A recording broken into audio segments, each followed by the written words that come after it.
SI নিয়ে কি বলবেন? মানুষ তো বিভ্রান্তের সঙ্গে আছে, এখনো অনেকজনের তালিকা থেকে বাদ, তারা বিডিওই যাচ্ছে, এসডিপি হয়ে যাচ্ছে, তাদের কোনো সুরাও হচ্ছে না বা কোনো দিক দেখা দিচ্ছে না। এই বিষয়ে কি বলবেন? আগে ভোটার লিস্ট ঠিক না করে ভোট করা যাবে না, পরিষ্কার কথা। যদি এই হয় তাহলে বাংলার মানুষের বিক্ষোভ বাড়বে। বেঁচে পড়তে আছে, চলে ফিরে বেড়াচ্ছে জ্যান্ত মানুষ, হয় লিস্ট থেকে বার করে দিয়েছে, ডিলিট করে দিয়েছে, আর নালে ঝুলিয়ে রেখেছে আন্ডার অ্যাডজুডিকেশন।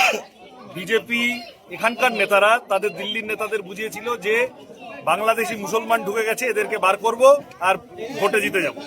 তারপর প্রথম দফায় দেখা গেল মুসলমানের চেয়ে হিন্দু অনেক বেশি বাদ পড়ে গেছে। নমশূদ্র বাদ পড়েছে, উদ্বাস্তু বাদ পড়েছে, মতুয়া বাদ পড়েছে, বিভিন্ন রকম।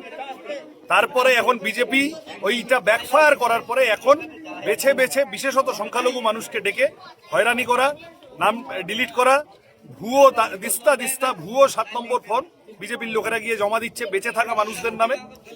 আর এই করতে গিয়ে এই যা হচ্ছে, এতে করে মুসলমান হিন্দু নির্বিশেষে গরিব মানুষ বিপদে পড়ে যাচ্ছেন। যার কাগজ নেই, জমির কাগজ নেই, ঘরের সব পুরনো কাগজপত্র নেই, জন্মের কাগজ বা ইত্যাদি ইত্যাদি, অত কাগজ কটা মানুষ আর বাঁচিয়ে রাখতে পারে আমাদের গরিব দেশে?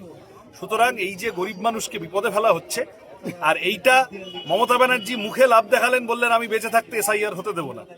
তা মমতা ব্যানার্জি বেঁচেও আছেন, এসআইআরও হয়ে গেল, সিপিএম এর লোকের করা মামলায় উনি গিয়ে সুপ্রিম কোর্টে ফটোও তুলে এলেন, কিন্তু আসলে ঘন্টা কাজকলা, লাভের লাভ কিচ্ছু করতে পারলেন না।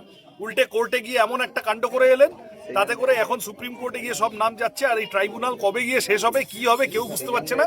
তৃণমূল বিজেপি মিলে এসআইআর এর এই গন্ডগোলটা পাকিয়েছে। বিজেপি একেবারে বাংলার মানুষের বিরুদ্ধে বিরুদ্ধাচরণ করবে বলে এটা করেছে, তৃণমূল তাতে হাওয়া দিয়েছে। ভোট কি ঠিকঠাকভাবে পরিপূর্ণভাবে হবে না? এটা এটা এটা এলাকার মানুষকে ঠিক করতে হবে। মগরাহাটের মানুষ যারা বেশ পঞ্চায়েতে ভোট দিতে পারেন না, যারা সাধারণভাবে ভোট দিতে হুমকি দেওয়া হয়, ভয় দেখানো হয়, তাদের কাছে আমাদের আবেদন থাকবে যে কেন্দ্রীয় বাহিনী থাকলে ভালো, কিন্তু কেন্দ্রীয় বাহিনীর ভরসায় থাকবেন না।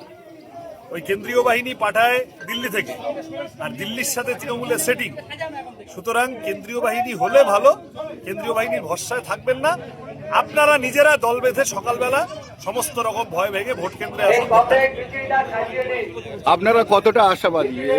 আমরা আশাবাদী। চন্দনদা পরিচিত লোক, এখানে জনপ্রিয়, কম বয়সী লোক, দৌড়ে বেড়াবে। চন্দন শাহ মগরাহাটে জিতবে যদি ভালো করে সবাই ভোট দিতে পারে।